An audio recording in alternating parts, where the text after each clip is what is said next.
My name's Govind Chandran. I'm the subject coordinator and senior lecturer for film, and I work in the film industry as a writer and director.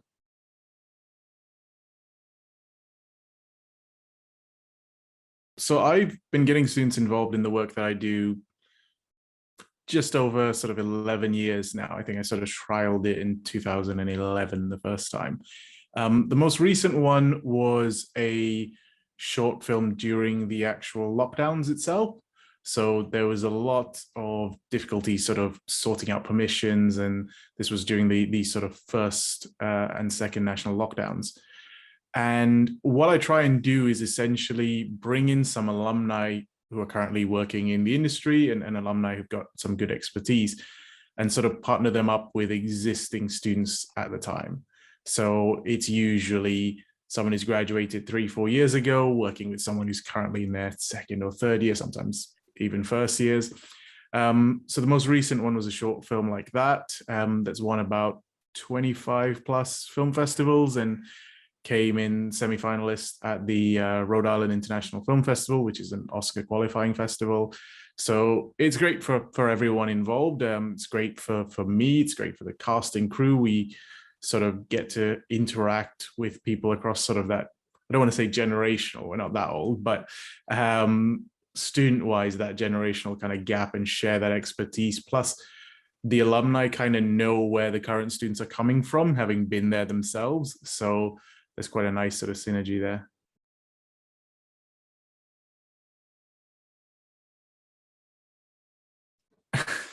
I wanted to make this particular film initially because I was frustrated. It was in the middle of the lockdowns, so everybody was kind of going a little bit crazy, stir crazy. And I tried to kind of keep my typical crew in sort of mental health check. So we would have Zoom sessions and like we did game shows online and things like that with each other. But everyone was kind of creatively starving. And I saw that with a lot of actors as well. So I knew I wanted to do something within the restrictions of what we could do. So, which was quite difficult at the time. And that was part of it. The story-wise, it was kind of something quite personal to me. It was a film about sort of acceptance and how different people have different viewpoints on something. It doesn't kind of make anyone evil. And I felt these days that becomes quite a sort of hot button topic. And if you're not seeing things from my point of view, or if your lived experience is slightly different from mine, you're wrong. And I thought that's not the way to sort of be positive or to heal or to come together. So it was trying to sort of couch a narrative in that. So it was really, yeah, it was a combination of the two things. It was sort of what's bothering me most in the world right now, and how do I get out of my house and do something?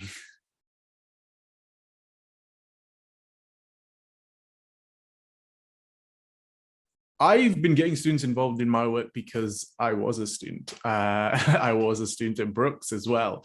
So pretty much from the moment I kind of came back to Brookes as a staff member, it's always been sort of on my mind that when I do work, it's open to students. They've got to prove their worth to be a part of it. They've got to pull their weight. It's not a handout in any way.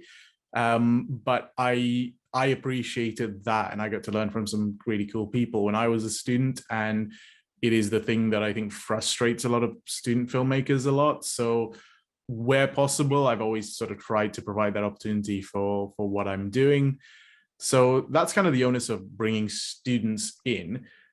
Selfishly, I just think the more creative people you bring in, the more opinions, the more perspectives you get as well. And that's a good thing for any production.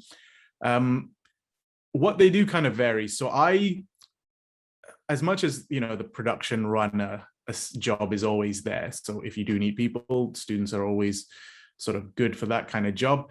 I typically like opening it up back to the students, going, look, what role do you want? What's going to benefit you in your career? There's absolutely no point bringing you on to be the script supervisor if really what you're interested in is cinematography.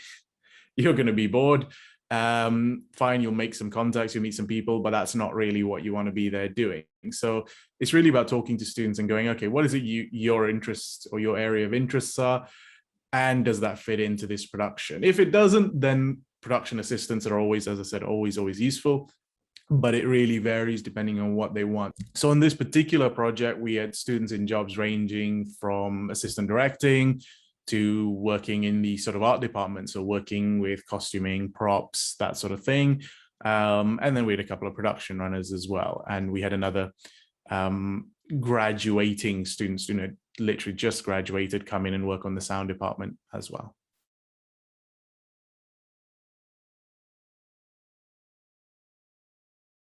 I mean, at the time, the highlight was just being able to go and make a film again under the circumstances. I think, yeah, every film I enjoy kind of working with actors. I enjoy working with crew. So those are always sort of highlights, and you get in jokes and different things going on. And the crew kind of becomes its own little family or army, somewhere in between a family and an army, like a family that's forced to be your army kind of thing. And I enjoy that. I enjoy the camaraderie of that. But the sort of afterlife of the film has definitely been a highlight, sort of being able to show it at festivals.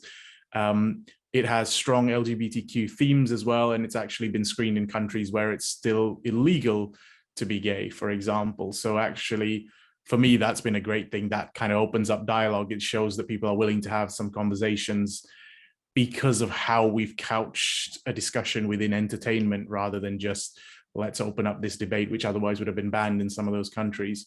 So that's kind of been the highlight for me, is the afterlife of that film and what it can do.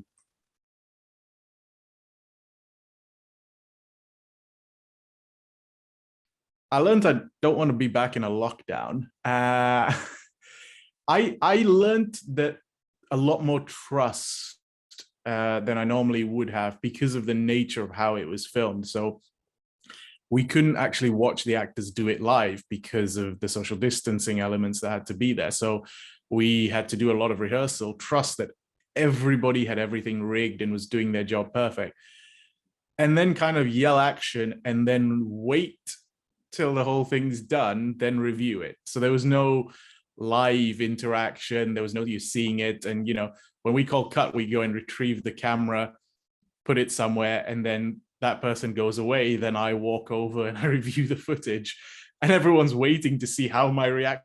So they're now watching me watch footage to see, oh, is he smiling? Is he not? Is this bad? So it was a very different system and a very different style. So trust was hugely important. You had to kind of trust that everybody knew their job, everybody did it. I have always implemented on my sets the kind of, we do a circle at the start and the end of the day, where every day that you shoot, we start with a little circle, everyone stands in a circle, and we talk about what's going to happen that day, the sort of process of the day, and we end the day like that as well. We get back in a circle, we apologize, like if I raised my voice, I'm sorry, it wasn't personal.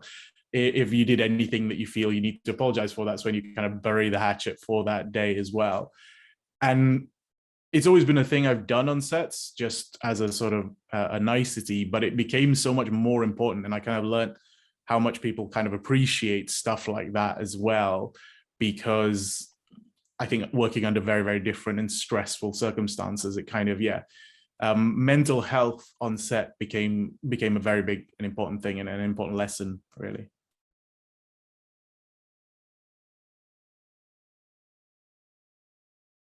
Yeah, I mean, for me, it was great. It was really fantastic. We got really, really well reviewed at some festivals. There was a lot of terrific praise for our actors. I was lucky enough to get some very, very flattering things written about me. So ego-wise, that was fantastic. And it's always fantastic as a creative when someone kind of gets what you do. So if someone writes, oh, I see how he used this to symbolize that, you kind of go, yes, that's amazing. Someone actually got it, and it's not just all in my head. So personally, it was fantastic. I know for a few of the students involved as well, I think it was a difficult situation of not fully understanding how impactful it could be on them. So some of them thought, oh, that's cool, And there was initial conversation that from them that, oh, I worked on Gov's project, which was really successful. And I've had to correct some people and go, no, no, no, we worked on a project together that was really successful, and kind of advising and explaining to them how that can impact their CV and how that can impact their sort of job hunts in the future and their prospects. So I think there was some, I don't want to say confusion, but some maybe lack of understanding of how that can feed back into things. But as it picked up, people started to realize like, oh, actually, this is really, really good. And I actually read a job application for one of those students recently, and it wasn't on there. And I kind of went back to them and went, I know for a fact that you actually have a better CV than this because you did stuff for me. And then it kind of clicked on them again, and they went, oh yeah, the stuff, I can put that stuff down, right? I thought that was your thing. And you've had to kind of go, no, no, no. You were a part of that. You played a significant role in that. Therefore, it's good on your CV and you can use it in these particular ways. So yeah, it's been positive and it's been good. And I think everyone's just asking if they can come back, which is a difficult thing because once they've moved on, they've moved into alumni thing, and you have to let new students kind of come in. So yeah, it's just kind of navigating that now, but it was positive, yes.